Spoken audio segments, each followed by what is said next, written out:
Kumusta mga kasaliksik?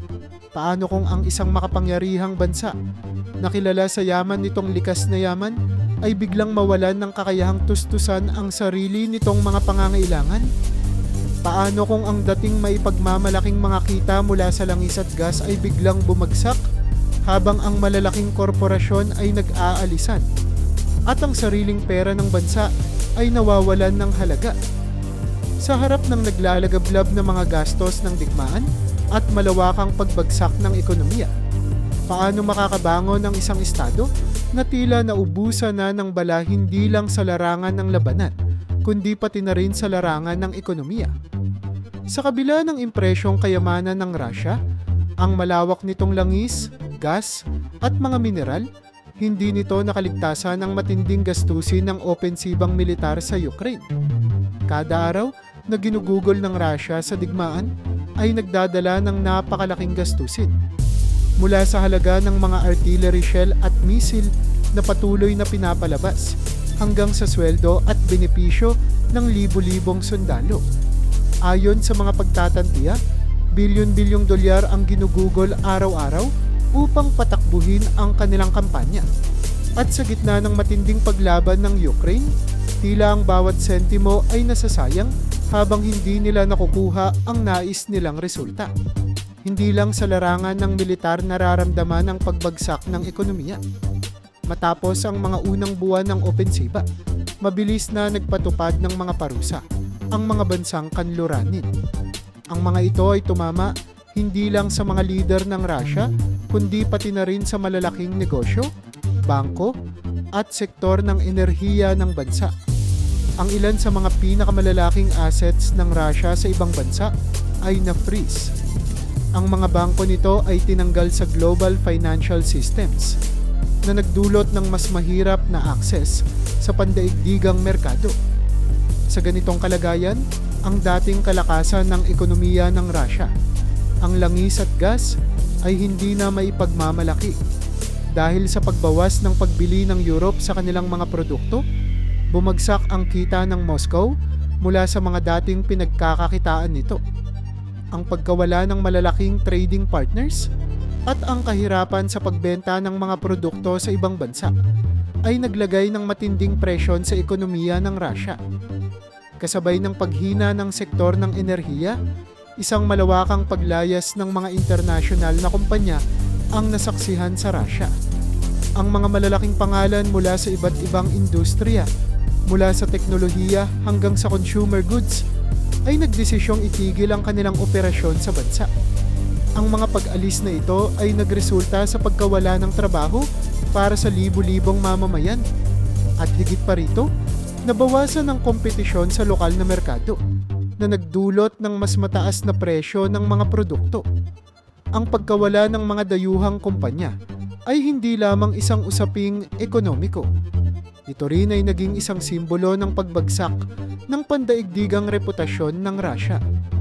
Habang nawawala ng trabaho ang mga tao, bumabagsak ang moral ng populasyon at mas lalong lumalala ang epekto sa pangkalahatang ekonomiya. Ang kawalan ng kumpiyansa sa ekonomiya ay makikita rin sa patuloy na pagbagsak ng halaga ng Russian ruble. Mula sa simula ng opensiba hanggang sa kasalukuyan, ang halaga ng ruble laban sa dolyar at euro ay patuloy na sumadsad. Ang pagbaba ng halaga ng pera ay hindi lamang nagdulot ng mas mahal na imports, kundi nagbunga rin ng matinding inflation sa mga pangunahing bilihin. Ang mga ordinaryong mamamayan ay kinakailangang magbayad ng higit para sa mga produkto at serbisyo na dati abot kaya. Samantala, ang mga negosyante ay nahihirapan sa pag-angkat ng mga materyales at produkto mula sa labas ng bansa na naglalagay ng mas malaking pasanin sa lokal na industriya. Habang nagtatagal ang digmaan, mas lalong nagiging malinaw ang epekto ng mga gastusin sa Russia. Ang pondo ng Estado, na dating umaapaw dahil sa kita mula sa langis at gas, ay ngayon nalilimas ng mabilis. Ang dating may pagmamalaking reserba ng ginto at foreign currency ay patuloy na nauubos sa pagsisikap na suportahan ang digmaang tila walang katapusan. Sa bawat araw na dumadaan, mas lalong tumitindi ang hamon ng Moscow upang mapanatili ang ekonomiyang hindi na kinakaya ang sariling bigat. Sa kabila ng kanilang likas na yaman, ang digmaan ay naglalantad ng kahinaan ng sistema ng ekonomiya ng Russia na tila patungo na sa puntong hindi na kayang bumawi. Sa ganitong kalagayan, maaaring itanong, hanggang kailan kaya kakayanin ng Russia ang ganitong antas ng pagkalugi? Habang patuloy na humaharap ang Moscow sa mga parusa, pagbagsak ng halaga ng pera, at pag-alis ng malalaking kumpanya, ang hinaharap ng kanilang ekonomiya ay tila malabo. Ang mga araw-araw na gastusin sa digmaan ay hindi lamang nagdadala ng pagkalugi sa larangan ng labanan, kundi nagpapatuloy sa pagbagsak ng buong ekonomiya ng bansa. Sa huli, tila ang kayamanan ng Russia ay unti-unting nauubos dahil sa mga pasaning dulot ng opensibang ito.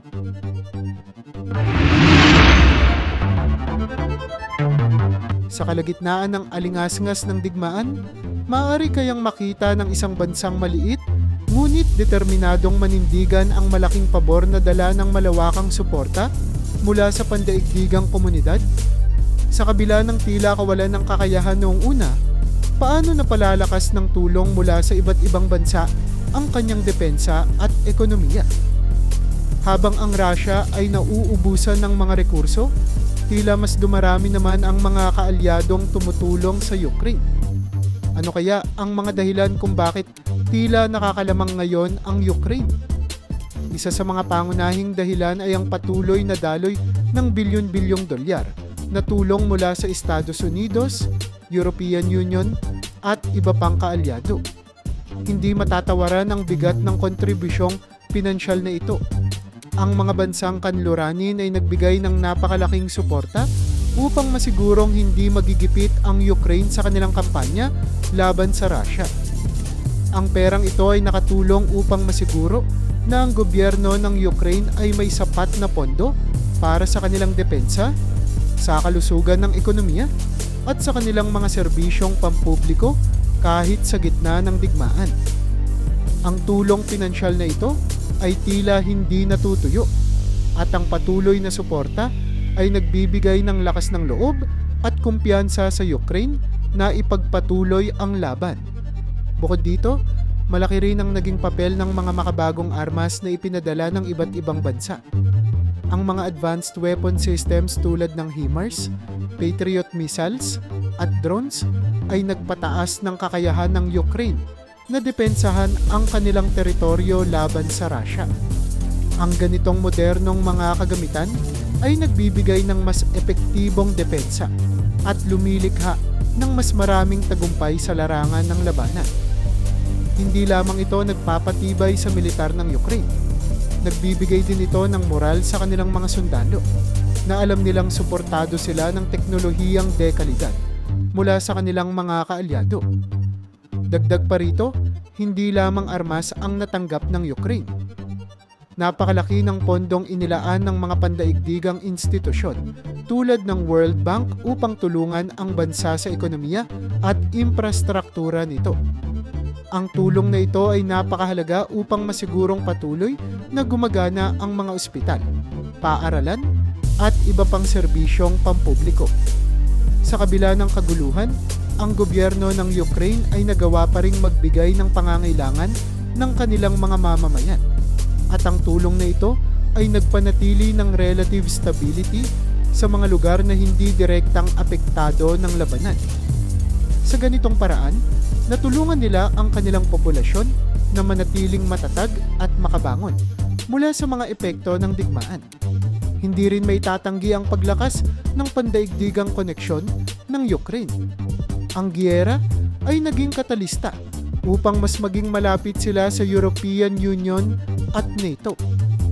Ang ganitong relasyon ay hindi lamang nagbigay ng tulong pinansyal at militar, kundi pati na rin ng mas maayos na ugnayan sa kalakalan at mas malaking oportunidad sa merkado. Sa bawat pagpupulong, ang Ukraine ay binibigyan ng mas maraming pagkakataon upang maging bahagi ng mas malawak na pandaigdigang komunidad na nagbubunga ng mas maraming benepisyo sa kanilang ekonomiya at seguridad. Ang patuloy na pakikipagtulungan ay nagbigay ng kalamangan sa Ukraine na tila na itataas na ang kanilang estado bilang isang mahalagang kaalyado sa rehiyon. Samantala, sinamantala rin ng Ukraine ang pagkakataong ito upang palakasin ang kanilang lokal na industriya ng depensa. Sa tulong ng mga kaalyado, napaganda nila ang sariling produksyon ng armas at kagamitan. Ang dating reliance sa imported na kagamitan ay unti-unting nabawasan habang ang lokal na kapasidad ay tumataas.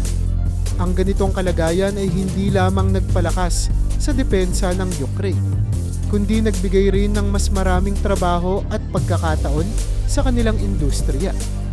Ang kanilang kakayahang gumawa ng mga modernong kagamitan ay naging simbolo ng kanilang pagsulong. At isa itong aspeto na pinapalakpakan ng kanilang mga kaalyado.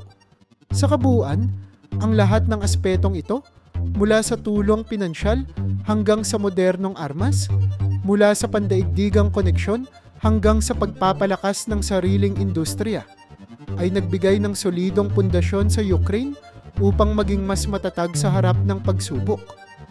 Ang pagtutulungan ng iba't ibang bansa upang suportahan ng Ukraine ay nagdulot ng isang positibong epekto, hindi lamang sa larangan ng digmaan, kundi pati na rin sa ekonomiya at moral ng kanilang mamamayan. Sa kabila ng mga hamon, ang Ukraine ay nakatayo ng matatag at ang patuloy na suporta ng pandaigdigang komunidad ay nagbukas ng daan tungo sa mas maliwanag na hinaharap.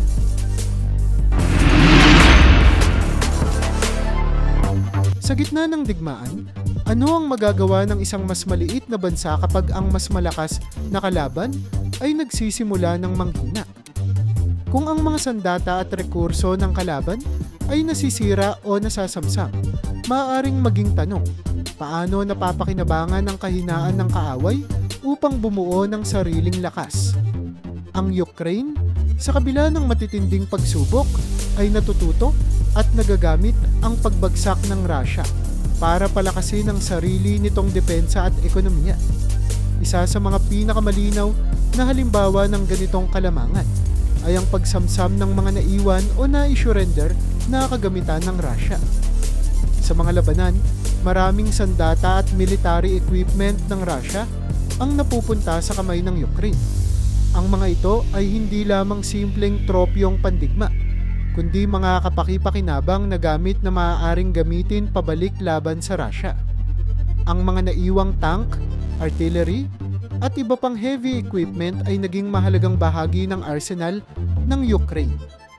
Ang muling paggamit sa mga ito ay hindi lamang nakakatipid sa gastusin, kundi nagbibigay din ng pagkakataon sa Ukraine na magdagdag ng makinaryang pandigma na hindi na nila kailangang bilhin pa. Hindi rin maikakaila ang papel ng enerhiya sa larangan ng digmaan. Habang patuloy na tinatamaan ang infrastruktura ng enerhiya ng Russia, bumabagsak ang kanilang produksyon at eksportasyon.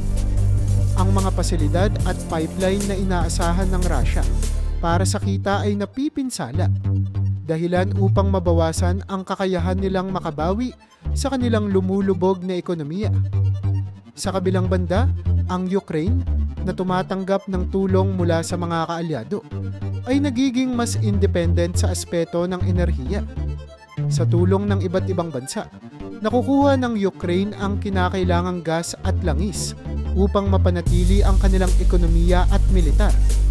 Ang ganitong kalamangan ay patuloy na nagbibigay ng lakas sa Ukraine, habang lalong humihina ang Russia sa harap ng nawasak na infrastruktura at lumiliit na kita. Kasabay nito, tinututukan din ng Ukraine ang supply lines ng Russia. Ang mga pagsalakay at operasyon upang sirain ang chains of supply ng Moscow ay nagre-resulta sa pagkaantala ng mga reinforcement at mga gamit sa larangan. Habang pinapahirapan ng Ukraine ang paggalaw ng supply ng Russia, mas madaling maipapadala ng Ukraine ang kanilang sariling mga supply mula sa kanluran. Ang tuloy-tuloy na daloy ng mga modernong armas at logistic support ay nagpapatibay sa depensa at opensiba ng Ukraine. Ang tagumpay na ito sa pagharang sa supply chains ng Russia ay hindi lamang nagpapabagal sa operasyon ng Moscow, kundi nagbibigay din ng mas malawak na pagkakataon sa Ukraine upang makapagplano at makapaglunsad ng mas epektibong kampanya. Samantala, ang epekto ng sanksyon sa Russia ay nagdulot ng pagbabago sa pandaigdigang merkado, kung saan maraming bansa ang nagsisimulang lumipat sa Ukraine para sa ilang produkto at serbisyo.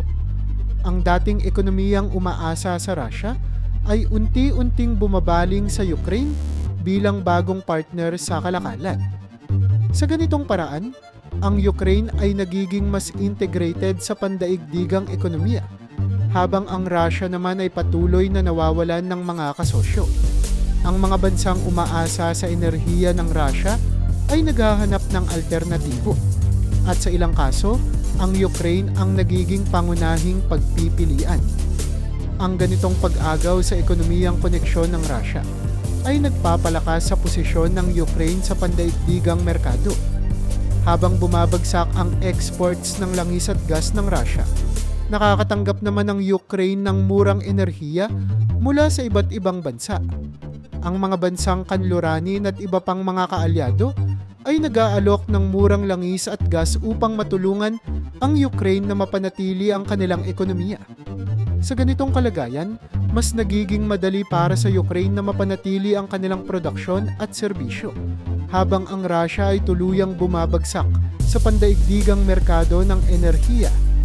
Ang pagbaba ng exports ng Russia ay nagre-resulta sa mas mababang kita, habang ang Ukraine naman ay unti-unting nakakaipon ng mas malaking suporta upang patuloy na tumayo sa gitna ng kaguluhan.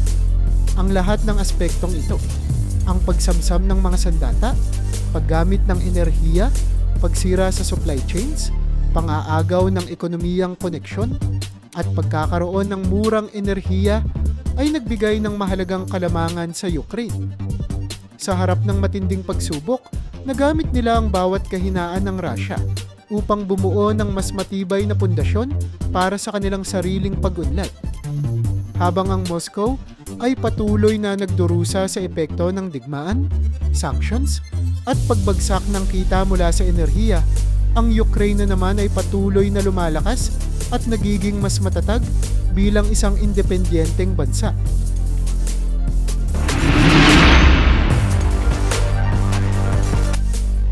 Habang tumatagal ang labanan, lumilitaw ang tanong, hanggang saan ang kakayahan ng Russia na ipagpatuloy ang digmaan? Ang sagot ay tila nauuwi sa patuloy na pagkapagod ng kanilang ekonomiya, militar, at lipunan. Habang pinalalalim ng digmaan ang utang ng gobyerno, nawawala ang moral ng kanilang hukbo at bumibigat ang internal na dissent, lumalabas na unti-unting nalilimitahan ang kapasidad ng Russia na ituloy ang laban. Ang utang ng gobyerno ng Russia ay patuloy na lumalaki dahil sa napakalaking gastusin sa digmaan. Ang pondo na dating ginagamit para sa domestic development at pangkalahatang ekonomiya ay ngayon nakatuon sa pagbili ng armas, supply, at pagbabayad ng sahod ng mga sundalo. Ang pagpapalalim ng utang na ito ay hindi lamang nakakapagod para sa Estado, kundi nagdudulot din ng mas mabigat na pasanin sa mga mamamayan. Habang tumataas ang interes sa utang, bumababa ang kakayahan ng Russia na gamitin ang kanilang budget para sa pangmatagalang pag-unlad.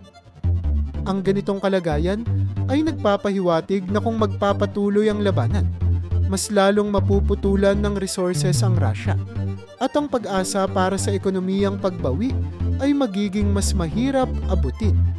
Hindi lamang sa pananalapi nahihirapan ng Russia, ang moral ng kanilang hukbo ay unti-unting bumabagsak. Maraming sundalo ang nasasawi, nagre-resulta sa kawalan ng sapat na puwersa sa harap ng patuloy na lumalakas na depensa ng Ukraine. Bukod pa rito, ang iba ay sumusuko o tumatakas, at ang ilan pa nga'y nawawalan ng gana sa kanilang misyon. Kapag ang mismong mga mandirigma ay wala ng kumpiyansa o sigasig, bumabagsak ang bisa ng anumang estratehiya o plano sa opensiba.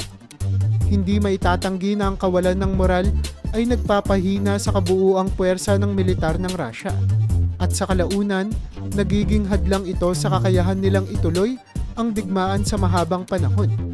Kasabay ng pagbagsak ng moral ng hukbo ay ang pagtaas ng internal na dissent. Lumalakas ang galit at pagkadismaya ng mga ordinaryong mamamayan sa pamahalaan.